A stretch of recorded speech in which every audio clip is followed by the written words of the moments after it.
Di gerbong eksekutif menuju Surabaya, mataku tak bisa lepas dari wanita yang duduk di kursi 15B, tepat di seberangku. Ia adalah pesona yang memecah kebosanan malam. Namaku Dimas, seorang fotografer lanskap berusia 24 tahun. Malam itu, pikiranku melayang bebas, melukis pemandangan yang tak kasat mata di luar jendela kereta. Sesekali, aku melirik ke arahnya. Ia duduk sendiri, sibuk dengan buku di tangannya. Sampai akhirnya, tatapan kami bertemu. Ia tersenyum tipis, senyum yang mampu menghentikan detak jantungku sejenak. Rambut coklatnya yang bergelombang jatuh lembut di bahunya, dan aroma vanila dari parfumnya menyeruak, menawan indraku. "Maaf," sapanya lembut. "Kursi ini kosong." Aku tergagap. "Iya, silakan." Ia meletakkan bukunya, mengeluarkan earphone, lalu menatapku lagi. "Perjalanan jauh, ya?" Aku mengangguk, mencoba menahan gugup. "Lumayan." "Aku Lena," katanya. Suaranya selembut belayan angin malam. "Kamu?" "Dimas," jawabku, merasa sedikit lebih rileks. Kereta mulai melaju, lampu gerbong diredupkan, menyisakan cahaya temaram dari lampu baca. Beberapa penumpang mulai terlelap. Namun obrolanku dengan Lena justru semakin hangat. "Aku suka naik kereta malam," bisiknya. Suaranya sedikit bergetar. "Tahu kenapa?" "Kenapa?" tanyaku. Suasananya lebih intim, sepi, dan tenang. Jawabnya, matanya menatapku penuh makna. "Dan biasanya, aku bertemu orang-orang menarik." Tangannya tak sengaja menyentuh lenganku saat berbicara. "Terlalu sering untuk disebut kebetulan. Aku jadi nggak ngantuk nih gara-gara kamu." Tawanya renyah. "Kalau begitu, maaf dong." "Lena saja, jangan pakai Mbak," godanya, senyumnya nakal.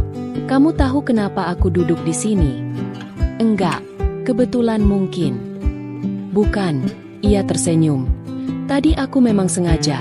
Setelah kamu beli tiket, aku minta sama petugas loket, kursi di sebelah kamu."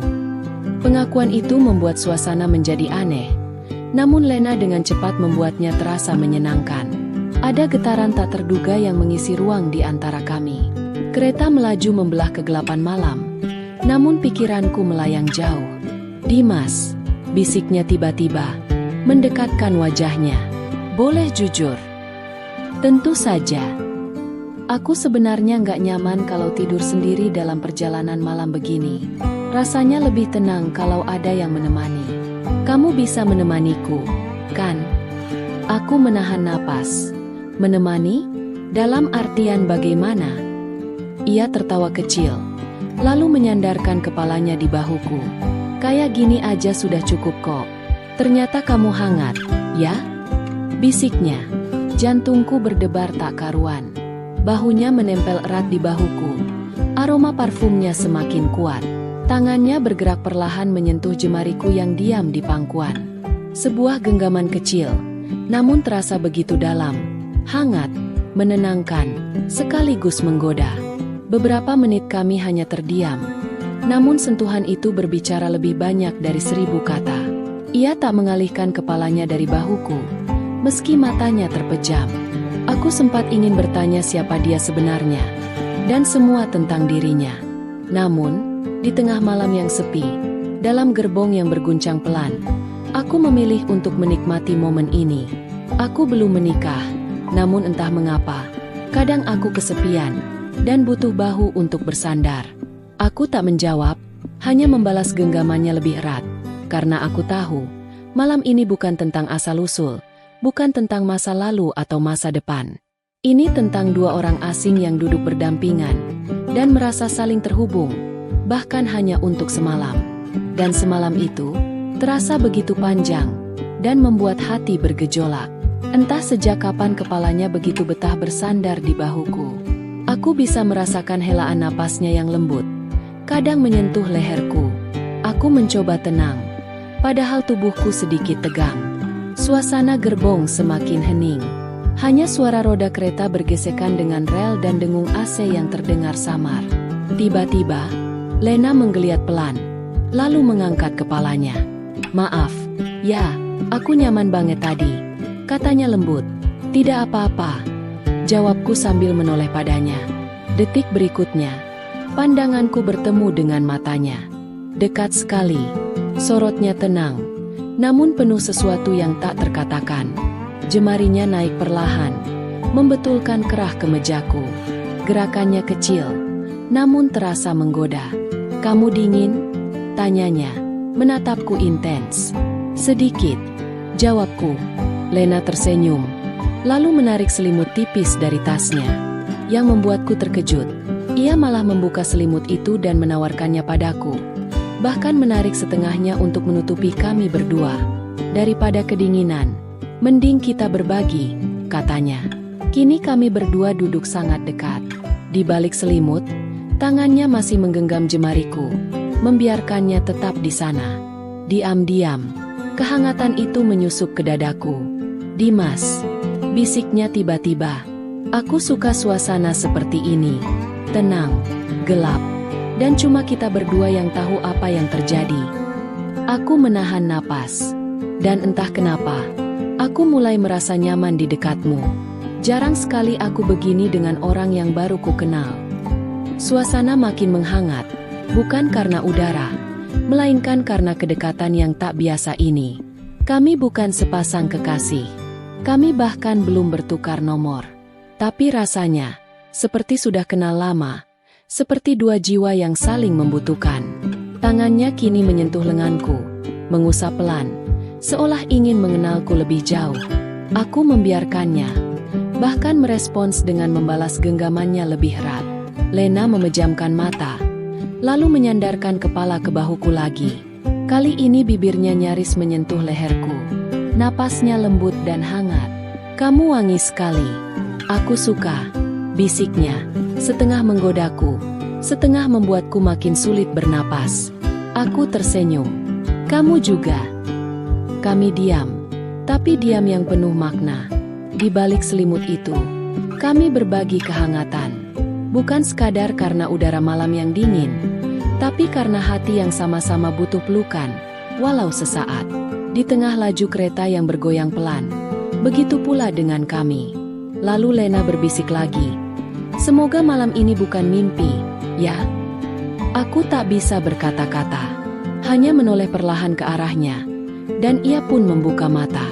Sekilas, pandangan kami bertaut lagi, dan untuk sesaat, ia mendekat, bukan untuk mencium, tetapi untuk membisikkan kata yang membuat tubuhku gemetar.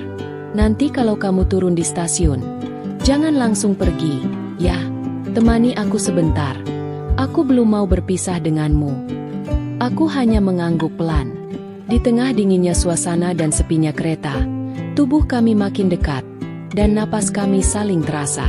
Tak perlu berlebihan, karena justru yang membuat malam itu terasa hangat adalah kedekatan yang tanpa kepastian itu. Sekitar pukul 4.20 pagi, kereta memasuki kota Surabaya. Lampu-lampu kota mulai menyala terang. Lena mulai merapikan rambutnya, melepaskan selimut, lalu menatapku dengan senyum yang entah mengapa, membuat jantungku berdetak tak beraturan. Kita hampir sampai, ya, katanya pelan. Aku mengangguk. Walau dalam hati aku enggan, aku juga belum siap untuk berpisah. Kereta berhenti di stasiun. Penumpang satu persatu turun. Namun Lena masih duduk, sambil melirikku. Kamu tunggu aku, ya? Aku mau ke toilet sebentar. Nanti kita ngobrol di luar, sebentar saja. Jangan kemana-mana, katanya cepat. Aku mengangguk. Jantungku berdetak lebih cepat. Apa maksudnya? Mau ngobrol soal apa? Dan kenapa dari semalam dia seperti menyimpan sesuatu? 10 menit kemudian, ia keluar dari toilet. Rambutnya tergerai. Riasan tipis di wajahnya sedikit diperbaiki. Wajahnya terlihat makin segar. Bahkan di tengah dinginnya stasiun pagi. Tanpa banyak kata, ia mengajakku duduk di bangku panjang dekat warung kopi stasiun. Penjualnya belum buka. Hanya ada kami dan 1-2 tukang becak yang masih terkantuk-kantuk. Lena menoleh, menatapku dalam-dalam. Aku harus jujur sekarang, katanya tiba-tiba. Aku diam. mencoba tenang. Aku ke Surabaya bukan untuk liburan, tapi untuk melarikan diri. Aku mengerutkan dahi. Melarikan diri. Ia mengangguk. Ya, dari tunanganku. Seketika itu juga, udara pagi yang dingin terasa makin menusuk. Tapi aku tak menyela. Aku dijodohkan. Orangnya baik, mapan. Tapi aku tidak cinta. Dan selama ini aku nurut. Tapi kemarin, aku cuma berpikir, sekali ini saja. Aku hanya ingin memilih seseorang yang bisa membuatku nyaman. Itu saja. Matanya sedikit berkaca-kaca. Dan anehnya, saat di loket, aku malah bertemu kamu yang lagi sendirian. Aku masih diam. Tidak tahu harus berkata apa. Tapi Lena tersenyum kecil, menahan emosi.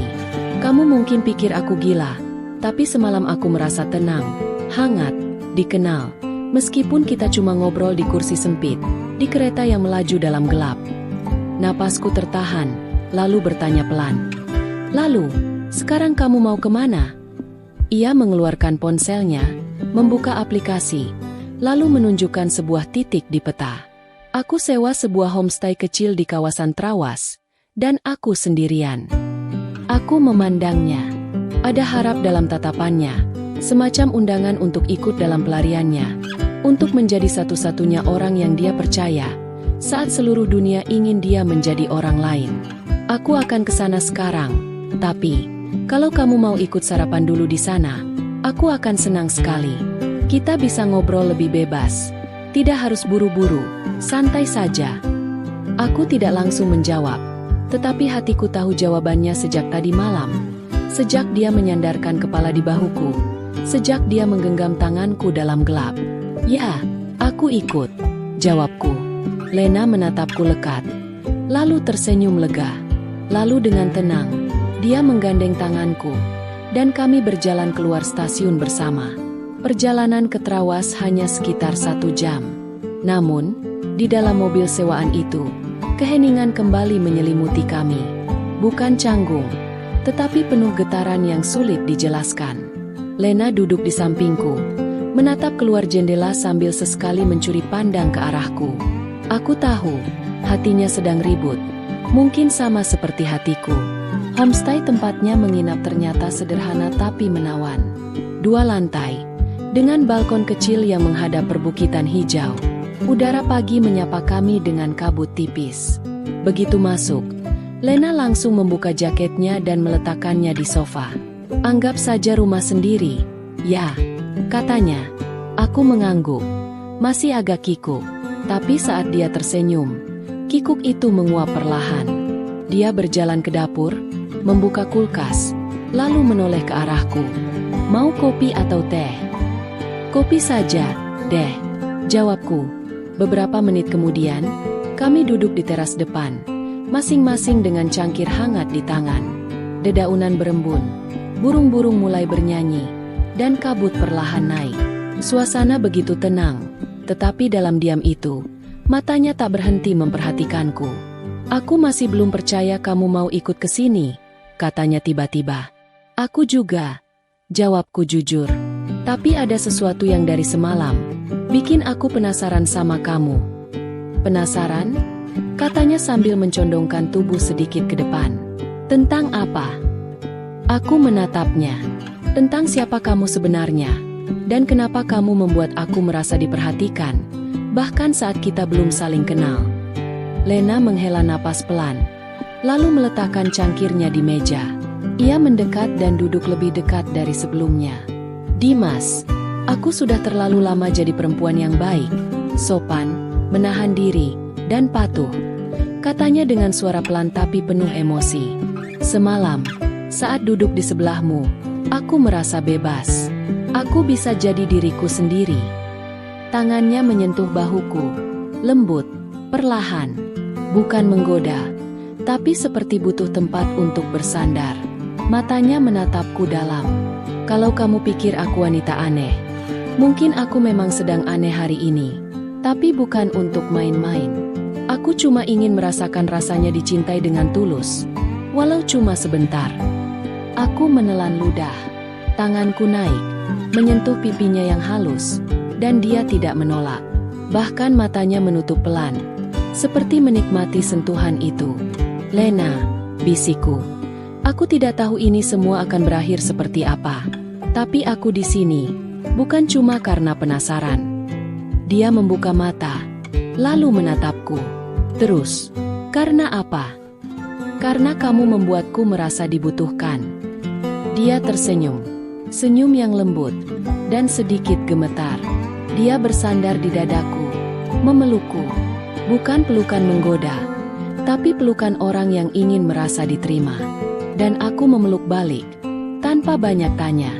Dan pagi itu, udara terawas yang dingin, tak mampu menandingi hangatnya seorang wanita yang baru ku kenal semalam. Tapi seolah sudah kutunggu seumur hidup. Aku membiarkan waktu mengalir hingga senja menyapu malam. Detik demi detik kami hanya diam, membiarkan jiwa kami saling bicara. Jantungku berdetak pelan, seirama dengan napasnya yang mulai tenang. Lena tidak berkata apa-apa, tapi saat dia menatapku lagi, matanya penuh sesuatu yang tak bisa dijelaskan. Semacam keberanian untuk membiarkan dirinya rapuh. "Aku kedinginan," bisiknya pelan. Matanya tak lepas dari mataku. Aku mengangguk, lalu berdiri, menggandeng tangannya. Kita ke dalam. Kami masuk ke kamar homestay yang bernuansa kayu hangat. Lampu kuning temara memantulkan bayangan tubuh kami ke dinding.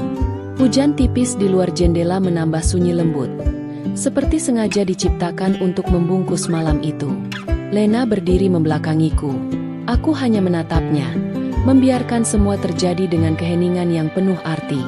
"Kamu yakin?" tanyaku pelan di dekat telinganya. Dia mengangguk pelan. "Aku cuma ingin dicintai malam ini, cuma itu." Dan aku pun menjawabnya bukan dengan kata-kata, tapi dengan tatapan yang tidak lagi menyimpan ragu. Pagi menjelang dengan cahaya yang menerobos lembut melalui tirai tipis. Aku bangun lebih dulu, turun ke dapur kecil, menyalakan air untuk menyeduh kopi, dan menyiapkan roti panggang sederhana. Langkah pelan terdengar dari atas. Senyumnya muncul begitu melihatku sibuk di dapur. "Kamu bisa masak juga ternyata." Godanya sambil duduk di kursi tinggi dekat bar dapur. "Cuma bisa bikin kopi dan gosongin roti," jawabku sambil menyodorkan cangkir. Dia menerimanya, menghirup aroma kopi dalam-dalam. Tapi pagi ini terasa beda. Hangat sekali. Aku duduk di sebelahnya. Malam tadi juga beda. Dia tertawa pelan, lalu menyandarkan kepala ke bahuku. "Kita memang tidak tahu ini semua akan berakhir bagaimana, Dimas." Aku menggenggam tangannya. "Tapi kalau kamu mau, aku ingin menjalani ini hari demi hari. Mulai dari pagi ini," bisiknya, sambil menyesap kopinya perlahan. Dan di balik dinginnya udara pegunungan terawas, pagi itu terasa seperti awal dari sesuatu yang sulit dijelaskan, tapi ingin terus dijalani. Ponselnya berdering, sepertinya ia menerima pesan dari seseorang. Ia berdiri, menatapku lama, lalu berkata pelan, "Aku harus jujur, Dimas." Aku hanya menatapnya diam. Jantungku berdetak tak karuan. "Aku datang ke Terawas bukan untuk liburan," lanjutnya. "Aku dikirim seseorang untuk mendekatimu, untuk membuatmu jatuh." Aku terhenyak. "Apa maksudmu?" "Ayahmu pernah menghancurkan hidup orang yang sangat berarti bagiku. Aku ingin balas dendam lewat kamu. Awalnya aku niat, betul-betul niat. Tapi semua berubah sejak malam pertama kita bertemu di dalam kereta itu." Ia menggigit bibir, menahan emosi. "Sialnya, aku jatuh cinta, Dimas. Padahal awalnya semua ini cuma permainan bagiku." Aku terdiam. Napasku berat, antara marah, kecewa, dan bingung. Karena hatiku juga sudah terlanjur tertambat padanya. Jadi semua yang kita alami, dan tentang perjodohan itu, bagian dari rencanamu. Ya, Dimas. Tapi aku ingin mengakhiri semua kebohongan ini. Aku ingin memperbaiki semuanya. Kalau kamu masih mau." "Masih mau?" gumam Dimas, menatap wajah wanita di depannya yang kini tampak jauh lebih jujur daripada sebelumnya. "Lena, kamu tahu, aku tidak benci kamu. Aku cuma kecewa." Lena mengangguk pelan. Air matanya mulai menggenang. Aku mengerti. Semua ini salahku. Dari awal, aku cuma disuruh mendekatimu, membuatmu nyaman, agar rencana berjalan lancar. Dan kamu berhasil. Potong Dimas pelan. Lena berjalan pelan mendekat. Suaranya bergetar. Aku mulai takut kehilangan kamu. Dimas. Awalnya, iya, semua ini tugas. Tapi di tengah jalan, kamu malah membuatku jatuh sungguhan. Dimas memalingkan wajah, menatap keluar jendela, melihat bayangan dirinya yang bingung. Lalu dia menarik napas panjang. Kalau kamu benar-benar mau memperbaiki semuanya, kita mulai dari nol. Tidak ada kebohongan. Tidak ada yang disembunyikan. Kamu siap? Lena mengangguk cepat. Kali ini dengan mata yang tak bisa menyembunyikan harapan. Aku siap. Tapi apa kamu yakin? Masih mau melangkah sama orang seperti aku? Dimas tersenyum samar. Aku tahu kamu bukan orang jahat. Lena, kamu cuma salah langkah. Dan aku masih ingin tahu, seperti apa kamu kalau jujur sepenuhnya. Lena terisak kecil, lalu menggenggam tangan Dimas di atas meja. Terima kasih. Aku tidak akan menyia-nyiakan kesempatan ini. Kami memulai ulang semuanya. Tanpa kebohongan, tanpa dendam. Hanya cinta yang tumbuh dari puing-puing niat jahat. 3 bulan kemudian, kami sudah tinggal bersama di kota Bandung. Suatu malam, saat aku pulang, aku melihat amplop coklat di meja makan tanpa nama. Aku membukanya perlahan. Isinya, foto-foto Lena bersama seorang pria tua yang kukenal, ayah angkatku. Dan di baliknya, tulisan tangan, permainan belum selesai. Lena hanya pion, target utamanya kamu. Jantungku berdegup kencang. Di belakangku, Lena berdiri diam, wajahnya pucat. Lena, kamu belum cerita semuanya, kan? Tanyaku pelan. Lena menunduk. Belum, dan mungkin sekarang sudah terlambat. Suaranya bergetar, memecah keheningan yang menyesakkan di antara kami. Amplop coklat dengan tulisan tangan misterius itu terasa seperti bom waktu di meja makan. Ayah angkatku, wajah pria tua di foto itu, adalah sosok yang disegani sekaligus misterius dalam hidupku. Mendengar bahwa Lena, wanita yang kini ku cintai, hanyalah pion dalam sebuah permainan dendam, meremukkan hatiku. Aku meletakkan amplop itu perlahan, seolah takut meledakkan kebenaran yang lebih besar. Apalagi yang belum aku tahu, Lena? Tanyaku, mencoba menenangkan diri. Namun, amarah dan kekecewaan mulai membakar dalam diriku. Apakah semua ini hanya sandiwara?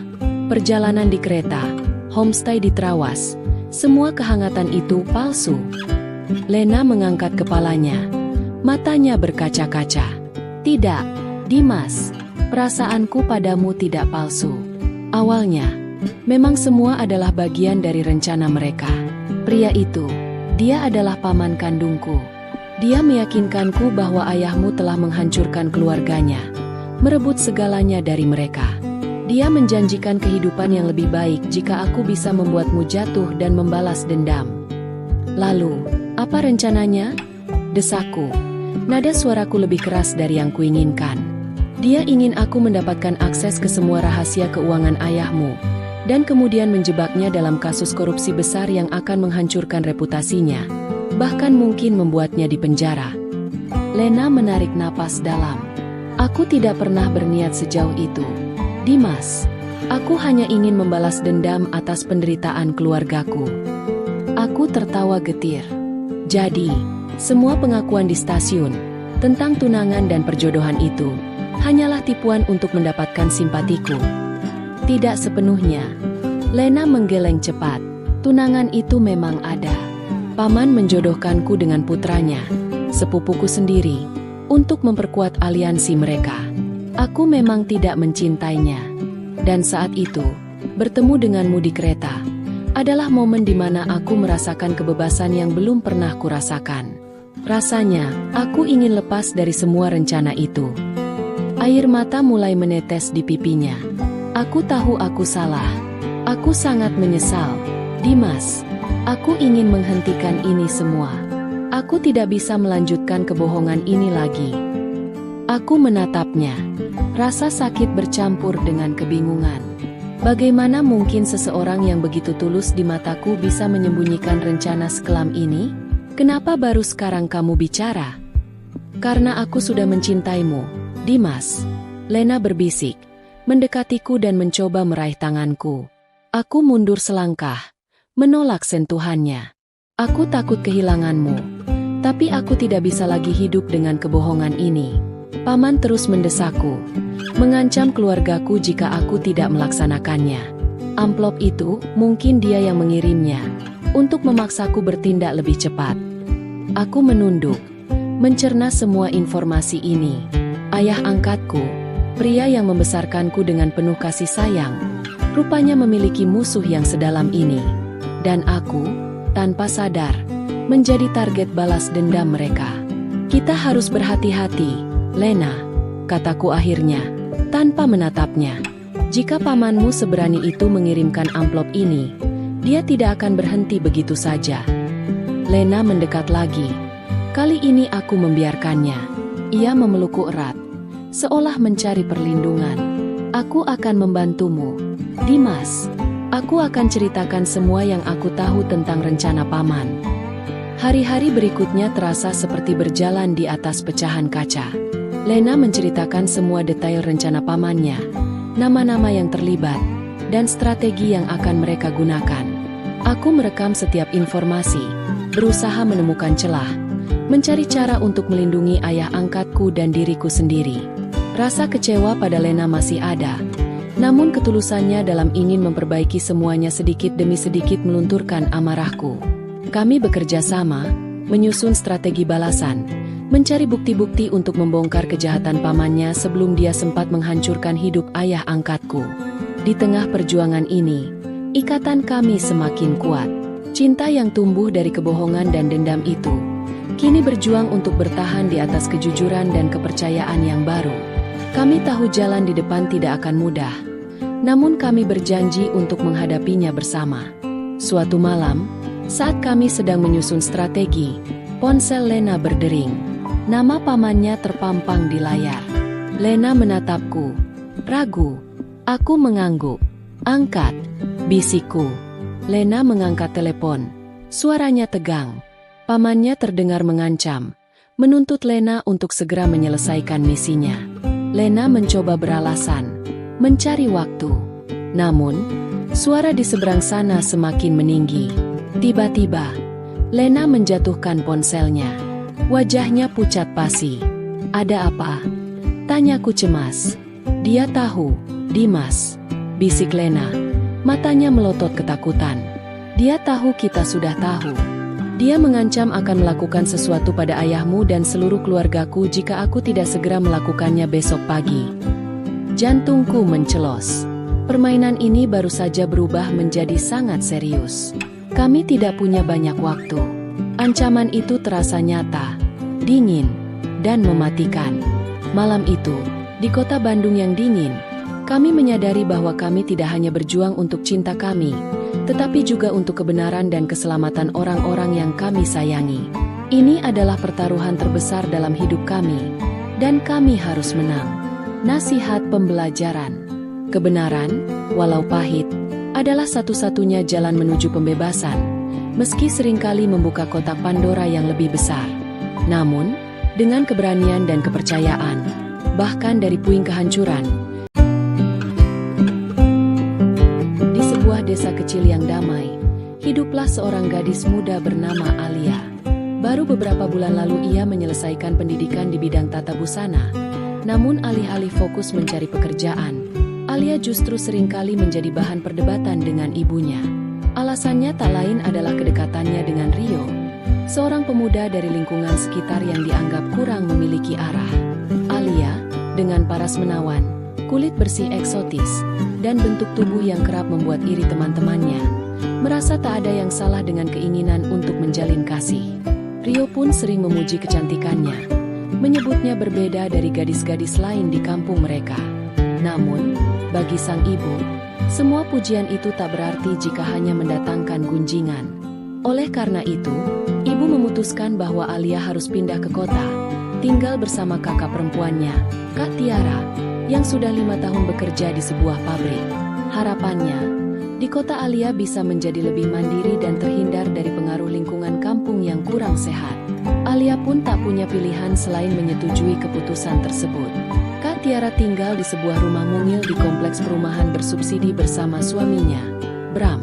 Hunian mereka sangat sederhana, hanya memiliki 2 kamar tidur, dapur kecil, dan area keluarga yang menyatu dengan ruang tamu. Karena Alia belum memiliki pekerjaan, ia menempati kamar kecil yang dulunya berfungsi sebagai gudang. Bram juga bekerja di pabrik yang sama dengan Kak Tiara, hanya berbeda divisi. Pria itu dikenal kalem, jarang berbicara, namun memiliki daya tarik tersendiri pada raut wajahnya. Sorot matanya seringkali mencuri pandang secara diam-diam, senyumnya tipis, dan ada sesuatu yang memicu rasa penasaran pada diri Alia. Ketika pertama kali tiba di kediaman Kak Tiara, Alia langsung disambut dengan senyum lebar sang kakak. Meskipun tubuhnya sudah lelah menggendong tas ransel besar, melihat Kak Tiara seolah meluruhkan segala kepenatan. "Alia, akhirnya sampai juga. Lelah ya di perjalanan?" tanya Kak Tiara seraya menarik Alia masuk. "Lumayan, Kak. Tapi aku senang sekali akhirnya tiba di sini," jawab Alia sambil tersenyum tipis. Di ruang tamu, Bram tengah duduk di sofa kecil. Matanya terpaku pada layar televisi. Alia sempat mengamati sejenak. Postur tubuhnya biasa saja, tidak kekar. Namun wajahnya yang tenang dan pembawaannya yang kalem memiliki daya tarik. Mungkin dari caranya tersenyum, atau sorot matanya yang kadang melirik. "Mas, ini Alia, adikku yang kemarin aku ceritakan," ujar Kak Tiara memperkenalkan. Bram bangkit. Matanya sempat menatap Alia sekilas sebelum mendekat dengan senyum tipis. "Oh, Alia ya, akhirnya datang juga. Istirahat dulu sana," ucapnya singkat, membuat Alia hanya bisa membalas dengan senyum canggung. "Iya, Mas, maaf ya merepotkan." "Tidak masalah, rumahnya kecil, tapi kamarnya ada 2 kok," jawab Bram seraya kembali duduk. Setelah itu, Kak Tiara mengajak Alia menuju kamar kecil yang akan menjadi tempat tidurnya sementara. Kamar itu sempit, hanya cukup untuk sebuah kasur kecil dan lemari mini. "Nanti kakak bantu agar kamu cepat bekerja di pabrik. Jika sudah bekerja, kamu bisa menabung untuk hidup mandiri," kata Kak Tiara sambil menepuk pundak adiknya. Alia mengangguk. "Iya, Kak, aku juga ingin membantu ibu." Malam itu, Alia terlelap sambil membayangkan kehidupan baru yang akan ia mulai. Pagi harinya, suasana di rumah mungil Kak Tiara sudah ramai meskipun baru pukul 5:30. Alia terbangun dengan mata yang agak berat karena sempat kesulitan tidur malam sebelumnya. Mungkin karena suasana tempat yang baru. Namun, begitu membuka pintu kamar, ia langsung menyadari bahwa semua penghuni rumah sudah sibuk. Kak Tiara sudah mandi dan kini tengah duduk di depan meja rias kecil di kamarnya, berdandan. Bram juga sudah rapi dengan seragam kerjanya, duduk di dapur sambil menyeruput kopi. Alia bergegas mengambil handuk dan masuk ke kamar mandi yang letaknya persis di depan dapur. Rumah sekecil ini, segalanya terasa dekat. Apalagi kamar mandi itu hanya disekat oleh dinding tipis dari dapur, sehingga suara dari luar pasti terdengar. Setelah mandi, Alia keluar dengan rambut masih basah, mengenakan kaos longgar dan celana pendek. Ada sedikit rasa canggung saat hendak berjalan menuju kamarnya. Bram masih duduk di kursi dapur, matanya seolah otomatis mengikuti setiap gerakannya. Alia pura-pura tak acuh, namun jelas terlihat ia melirik dari ujung matanya. Senyum tipisnya, seolah tanpa maksud apa-apa, justru membuat Alia salah tingkah. Ia buru-buru masuk kamar, menutup pintu, dan menarik napas panjang. "Duh, kenapa sih aku jadi merasa aneh begini?" pikirnya. Setelah berganti pakaian, Alia berdandan seadanya, hanya memakai bedak dan lipstik tipis agar terlihat segar. Saat keluar kamar, Kak Tiara sudah duduk di meja makan, menunggunya. "Alia, cepat sarapan dulu, kita berangkat setengah jam lagi ya," katanya. Alia duduk di sampingnya, sementara Bram di depannya. Mereka bertiga makan dengan Kak Tiara yang paling banyak berbicara. Ia memberitahu bagaimana proses melamar kerja nanti, apa saja yang harus dibawa, serta tips saat wawancara. Pokoknya jangan grogi, Al. Jawab saja santai. Kalau bingung bilang apa adanya, kata Kak Tiara sambil mengunyah. Alia hanya mengangguk-angguk. Namun separuh perhatiannya tertuju pada Bram. Pria itu makan perlahan, tak banyak bicara, tapi matanya sesekali melirik Alia. Apalagi saat Kak Tiara sedang berbicara panjang lebar, Alia merasa tidak nyaman. Perasaan ini aneh. Lirikan itu bukan yang frontal, tapi cukup membuatnya merasa risih. Alia hanya pura-pura sibuk dengan piringnya, tak berani mengangkat kepala terlalu lama. Tidak lama kemudian, Bram membereskan piringnya dan bangkit dari kursi. "Aku berangkat duluan ya," katanya kalem sambil mengambil tas kerjanya.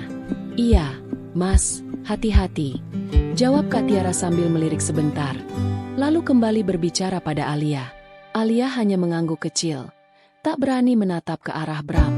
Saat pria itu lewat di belakangnya, Alia merasa ia memberinya lirikan kecil lagi, namun ia pura-pura tak peduli. Setelah Bram pergi, Alia dan Kak Tiara pun bersiap-siap.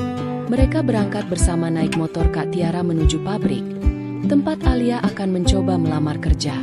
3 hari setelah melamar, Alia resmi diterima di pabrik yang sama dengan Kak Tiara. Ada perasaan lega yang luar biasa. Akhirnya ia tidak hanya menumpang makan di rumah mereka. Kak Tiara pun terlihat senang, karena Alia kini bisa bekerja bersamanya di bagian yang sama. Bulan pertama tinggal di rumah mereka berjalan cukup lancar. Alia mulai terbiasa dengan ritme kerja di pabrik dan suasana rumah yang kecil namun nyaman.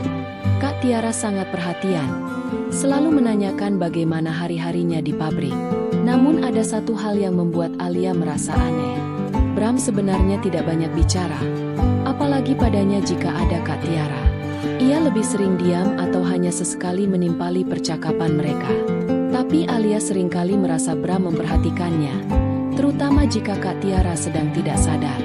Tatapannya bukan yang terang-terangan, tapi cukup jelas untuk membuat Alia merasa tidak nyaman. Pernah suatu kali, saat Kak Tiara sedang memasak di dapur, Alia duduk di ruang tamu sambil bermain ponsel. Ia bisa merasakan dengan jelas mata Bram melirik dari samping. Saat ia pura-pura tidak sadar, pria itu tetap saja diam tak berbicara apa-apa. Namun ada juga momen yang lebih membuat Alia salah tingkah. Ketika Kak Tiara sedang pergi ke toko atau tidak ada di rumah, Bram seringkali tiba-tiba mengajaknya mengobrol. Topiknya terlihat biasa saja, seperti menasihati Alia agar rajin bekerja dan tidak bermain-main. Namun cara dia berbicara itu membuat Alia merasa seolah ada maksud lain. "Alia, kamu harus fokus bekerja ya. Jangan sampai seperti waktu di kampung banyak bermain dengan para pemuda," katanya suatu saat ketika mereka berdua saja di rumah.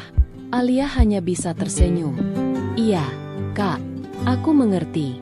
Sekarang kan sudah bekerja," jawabnya. Ia mengangguk pelan, tapi Alia melihat ada sesuatu di matanya, seolah dia sedang menahan sesuatu yang tidak ia ucapkan. Pernah juga saat Alia sedang membereskan kamar, Bram muncul di depan pintu kamar sambil membawa gelas. Dia bilang hanya ingin mengingatkan Alia soal Kak Tiara yang meminta Alia agar tidak lupa mencuci piring. Tapi saat berbicara, matanya sempat turun sebentar, seolah sengaja melihat Alia yang hanya mengenakan celana pendek. Alia buru-buru mengangguk dan pura-pura sibuk membereskan. Bram hanya diam sebentar sebelum akhirnya pergi.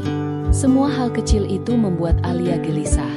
Ia tidak berani menceritakan kepada Kak Tiara karena takut menimbulkan masalah. Tapi setiap kali ia bertemu Bram, ada rasa tidak enak yang semakin kuat. Genap sebulan Alia bekerja di pabrik. Hari gajian pertamanya tiba. Ada perasaan senang yang luar biasa bisa mendapatkan uang hasil kerja keras sendiri.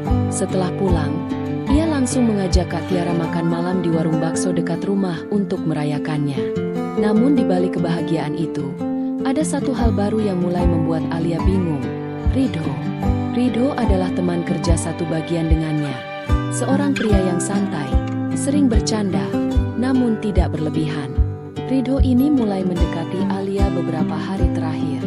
Awalnya hanya menanyakan soal pekerjaan, tapi lama-lama sering mengajak mengobrol di luar jam kerja. Ketika Alia menceritakan tentang Rido ini kepada Kak Tiara, kakaknya terlihat senang. "Bagus dong, kan lumayan ada teman mengobrol di tempat kerja," katanya sambil tersenyum. Tapi respons Bram berbeda. Ketika ia mendengar cerita itu, ekspresinya langsung berubah.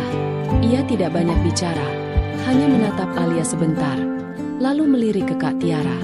Beberapa hari kemudian, Bram mulai memprovokasi Kak Tiara soal Rido. "Aku dengar-dengar si Rido itu pria yang tidak benar. Katanya dia suka mendekati wanita-wanita di pabrik. Jangan sampai Alia ini berpacaran dengannya," katanya saat makan malam. Alia yang sedang makan langsung berhenti, bingung mengapa Bram tiba-tiba berbicara seperti itu. Kak Tiara yang tadinya santai, jadi malah terlihat berpikir, "Iya ya, jangan-jangan benar juga. Alia, kamu hati-hati saja ya, jangan mudah dekat dengan pria." Kak Tiara langsung memberi peringatan kepada Alia. "Tidak kok, Kak, aku biasa saja dengan Rido," jawab Alia cepat. Tapi efeknya tetap ada. Beberapa hari kemudian, ketika Alia bilang ia ingin mencari tempat kos, pikirnya agar tidak merepotkan mereka, Kak Tiara langsung menolak. "Jangan, kamu di sini saja. Lagi pula kalau kamu kos, aku jadi tidak bisa mengawasimu. Aku takut saja kamu nanti bertemu teman yang tidak benar," katanya serius. Alia mau tak mau menuruti. Lagi pula ia juga belum terlalu yakin soal mencari kos. Jadi, biarlah dulu tinggal di rumah Kak Tiara. Tapi semakin lama, Alia merasa Bram menjadi semakin aneh. Suatu sore, Kak Tiara sedang keluar berbelanja di toko kelontong di dekat rumah. Alia sedang di dapur membereskan piring. Ketika Bram muncul, tiba-tiba ia berjalan pelan ke arah Alia. Ekspresinya datar, tapi ada sesuatu yang tidak biasa di matanya. "Alia, sini sebentar," katanya pelan sambil berjalan ke ruang tamu. Alia bingung, tapi tetap menuruti. Di ruang tamu, ia duduk di sofa, sementara Alia berdiri di depannya. "Kamu dengarkan saya ya, saya hanya ingin menasihatimu," katanya pelan. Alia hanya mengangguk, merasa ada yang aneh, tapi tidak berani berbicara. Ia mulai berbicara soal Rido lagi, mengatakan kalau pria itu tidak baik untuk Alia. Alia hanya menjawab pendek-pendek, tapi tiba-tiba Bram menarik tangannya agar Alia duduk di sebelahnya. "Saya hanya tidak ingin kamu salah jalan, Alia. Kamu itu harus hati-hati. Saya mengerti kok, kamu masih muda, mungkin belum bisa membedakan mana yang baik dan tidak," katanya. Sebenarnya Alia mulai merasa tidak nyaman, tapi ia diam saja. Tangan Bram yang tadi menarik tangannya kini naik ke lengannya, meremas pelan. "Saya hanya peduli padamu, Alia. Kamu kan seperti adik bagi saya," katanya lagi. Tapi tangannya mulai turun ke punggung Alia. Alia hanya bisa diam, tidak tahu harus berbuat apa. Dalam hati ia takut jika menolak, takut dia malah marah.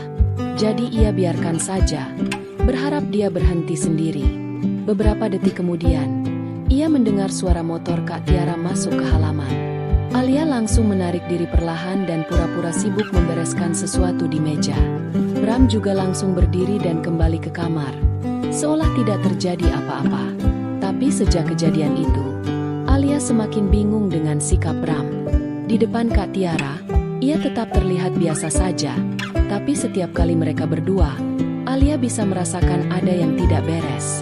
Hari itu, pulang kerja seperti biasa, Alia bersama Kak Tiara, tapi suasana mendadak kacau. Saat Alia dilabrak di depan pabrik, seorang wanita tak dikenal tiba-tiba mendekatinya dan langsung memaki-maki, menunjuk-nunjuk wajahnya. Kamu ya yang namanya Alia? Dasar wanita tak tahu diri, sudah tahu Rido punya kekasih, masih saja digoda," bentaknya keras. Alia terkejut setengah mati, tak menyangka akan dipermalukan seperti ini. Kak Tiara yang berada di sampingnya langsung ternganga, tak kalah kaget. Tunggu, ini apa kamu? Ini siapa ya?" Kak Tiara akhirnya buka suara. "Aku kekasih Rido, pria yang suka mendekati adikmu. Kamu ini mau sampai kapan? Kamu tidak tahu diri, hah?" Wanita itu terus berteriak-teriak, membuat orang-orang di sekitar memperhatikan. Alia tidak bisa berkata apa-apa, hanya menunduk sambil menahan air mata. Kak Tiara akhirnya menarik Alia dan mengajaknya pergi, meninggalkan wanita itu yang masih mengomel tidak jelas. Sepanjang perjalanan pulang, Kak Tiara diam saja. Wajahnya terlihat sangat marah. Alia hanya bisa menunduk, berjalan di sampingnya tanpa berani berbicara. Begitu sampai rumah, Kak Tiara langsung membuka pintu dengan keras dan menyuruh Alia masuk. "Kamu duduk," perintahnya tegas. Alia menuruti, duduk di sofa sambil menunduk. Kak Tiara berdiri di depan Alia, tangannya bersedekap. "Aku ini sudah bicara berkali-kali. Alia, jangan dekati Ridho. Sekarang lihat, ini yang kamu dapat. Membuat malu diri sendiri, membuat malu aku juga di pabrik," bentaknya. Alia tidak bisa menahan air mata lagi, menangis saja sambil menunduk, tidak berani melawan. "Kamu pikir mudah? Hah? Besok kalau orang-orang tahu soal ini, nama baik keluarga kita bagaimana? Aku tuh sudah susah-susah mengajak kamu ke sini agar kamu berubah, Alia," tambahnya. Kak Tiara akhirnya menyerah mengomel, lalu masuk ke kamarnya sambil menutup pintu dengan keras. Alia masih duduk di sofa, menangis sendiri. Lalu ia berjalan masuk ke kamarnya. Alia sedang duduk di pojok kasur, menunduk sambil menangis pelan. Ketika tiba-tiba pintu kamar terbuka perlahan. "Alia!" Suara Bram terdengar pelan di depan pintu. Alia bingung mau menjawab apa, tapi dia tidak menunggu lama. Pintu didorong pelan, dan Bram masuk begitu saja tanpa menunggu izin. Mas, ada apa?" tanya Alia terbata-bata, buru-buru mengusap air mata. Bram melihat ke arahnya, lalu menutup pintu pelan. Dia berjalan mendekat, duduk di pinggir kasur, tidak jauh dari Alia. "Saya dengar tadi kamu dimarahi Kak Tiara. Kamu tidak apa-apa?" tanyanya lembut. Alia hanya mengangguk pelan, tidak berani menatapnya. Tapi air matanya malah semakin deras keluar. "Sudah, jangan menangis terus. Kamu masih muda. Banyak yang harus kamu pikirkan. Yang penting kamu belajar dari semua ini," katanya sambil mengusap rambut Alia pelan. Alia tidak tahu kenapa, tapi sikapnya membuat ia semakin bingung. Biasanya Bram tidak pernah begini. Sekarang ia terlihat benar-benar perhatian padanya. Tangannya terus mengusap kepala Alia, dan ia hanya bisa diam. "Saya mengerti kamu lagi sedih, tapi jangan menyalahkan diri kamu terus ya," katanya sambil merangkul Alia pelan. Alia hanya bisa diam, tidak berani melawan. Bram merangkul Alia lebih erat, sampai-sampai ia bisa merasakan napasnya yang hangat di samping telinganya. "Sudah, saya ada di sini. Kalau kamu ada apa-apa, cerita saja sama saya," katanya pelan. Alia merasa ada yang tidak beres, tapi ia juga tidak tahu harus bagaimana. Setelah beberapa detik, ia akhirnya tersadar dan buru-buru melepaskan rangkulan. "Iya, Mas, terima kasih ya. Aku sudah tidak apa-apa kok," jawab Alia sambil menjauh sedikit. Bram diam sebentar, lalu berdiri. Dia masih menatap Alia sebelum akhirnya berbicara lagi. "Ya sudah, istirahat ya. Jangan terlalu dipikirkan," katanya sebelum keluar dari kamar. Begitu dia pergi, Alia langsung menghempaskan badan ke kasur. Perasaannya campur aduk. Di satu sisi, ia masih terpikirkan soal Ridho dan Kak Tiara. Tapi di sisi lain, ia mulai merasa ada yang aneh dengan sikap Bram. Malam itu, Alia jadi susah tidur terus-menerus memikirkan semuanya. Besoknya, suasana pabrik lagi sibuk sekali. Bagian Kak Tiara mendapat tugas lembur untuk mengejar target ekspor dari pagi sampai sore. Ia sudah sibuk bolak-balik mengecek hasil kerja timnya.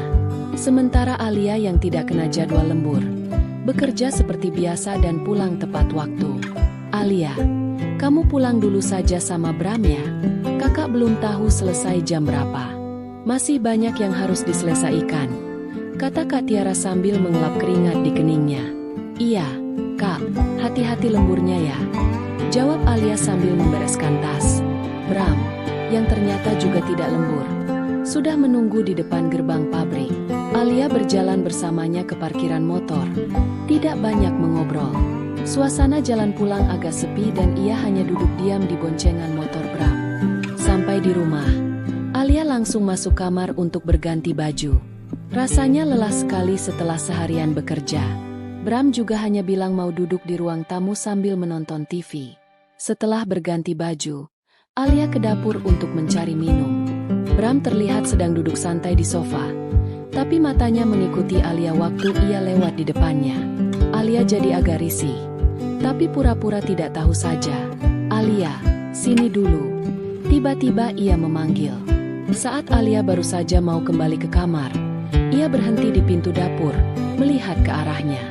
"Iya, Mas, ada apa?" tanya Alia pelan. Bram duduk tegak. Matanya tidak lepas dari Alia. "Kamu tidak capek kan? Sini, duduk dulu. Saya mau mengobrol sebentar," katanya. Alia bingung. Rasanya aneh sekali. Tapi ia tetap berjalan ke sofa dan duduk di ujung, agak jauh dari dia. "Saya mau bilang, kamu itu sebenarnya anak baik, Alia. Saya senang melihat kamu sekarang lebih rajin bekerja.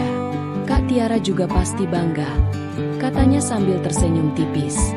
Alia hanya mengangguk-angguk, tidak tahu harus menjawab apa. Tapi tiba-tiba ia mengulurkan tangannya menyentuh rambut Alia pelan. "Kamu itu cantik sekali, Alia. Saya tidak heran kalau pria-pria di pabrik banyak yang melirik," katanya lagi sambil melihat Alia dalam-dalam, membuat suasana jadi aneh. Alia langsung terkejut, tapi tidak berani bergerak. Tangannya masih di rambutnya, dan Alia mulai merasa deg-degan. "Mas, aku mau ke kamar dulu." Alia akhirnya buka suara, berusaha berdiri, tapi Bram menahan tangannya, membuat Alia tetap duduk. "Tidak usah buru-buru. Saya hanya ingin mengobrol. Kamu ini tidak percaya sama saya ya?" katanya dengan nada pelan tapi penuh tekanan. Alia tidak bisa menjawab, hanya diam sambil menunduk. Bram makin mendekati Alia, dan ia bisa merasakan pria itu duduk lebih rapat. "Alia, saya tidak akan menyakitimu. Saya hanya ingin kamu tahu kalau kamu istimewa," bisiknya sambil menyentuh pipi Alia. Alia mulai merasa takut, tapi tubuhnya kaku, tidak bisa bergerak. Sekian detik berlalu, dan Bram makin dekat. Tangannya pindah ke bahu Alia, dan ia hanya bisa diam, sambil berharap semua ini cepat selesai. Alia masih duduk kaku di sofa. Tangan Bram yang tadinya ada di bahunya kini pelan-pelan turun ke punggungnya. Napas Alia jadi tidak karuan, dan ia merasa hawa di ruangan makin sesak. "Mas, aku..." Suara Alia bergetar, tapi Bram hanya menatapnya lebih dalam, senyumnya tipis. Tapi ada sesuatu di matanya yang membuat Alia takut. "Kamu tidak perlu takut, Alia. Saya hanya ingin mengobrol lebih dekat sama kamu," katanya pelan. Suaranya lembut, tapi rasanya tidak nyaman di telinga Alia. Alia mencoba berdiri lagi. Bram memintanya untuk tetap duduk. "Mas, tolong, aku tidak enak sama Kak Tiara." Akhirnya Alia berbicara dengan nada sedikit tegas, walaupun suaranya tetap kecil. Bram diam beberapa detik, sunyi sejenak. Tapi dia tidak menghiraukan perkataan Alia. "Kak Tiara tidak perlu tahu. Alia, kamu tenang saja," katanya sambil mendekatkan mukanya. Alia langsung mundur sedikit, tapi dia makin mendekatkan wajahnya ke arahnya. "Mas, ini tidak baik." Alia mulai menangis, tapi suaranya serasa hilang. Tangannya berusaha melepaskan menjauh tapi Bram masih mendekat. Tangan Bram mulai bekerja dengan cekatan. Semua area telah dilaluinya dengan seksama. Kemudian Bram mulai bekerja di kebunnya Alia. Perlahan tapi pasti kebun tersebut kini sudah berada dalam pekerjaan barn dan mulai menanam tanaman terong. Dan akhirnya Bram selesai menanam tanaman terong di kebun Alia. Semua kejadian itu berlangsung cepat, tapi tiap detiknya terasa lama sekali baginya. Jujur, Alia belum pernah melakukan ini dengan siapapun. Walau ia suka menjalin hubungan, Alia hanya bisa diam di kasur sambil menangis. Bram berdiri dan melihat Alia dari atas. Senyumnya sudah hilang. Ia hanya berkata pelan, "Jangan bilang siapa-siapa ya, terutama kakakmu, demi kebaikan kita semua." Ia berjalan keluar kamar, meninggalkan Alia yang masih bergetar, sambil memeluk lututnya sendiri. Malam itu, Alia sadar, ia sudah merasa gagal menjaga keutuhan dirinya.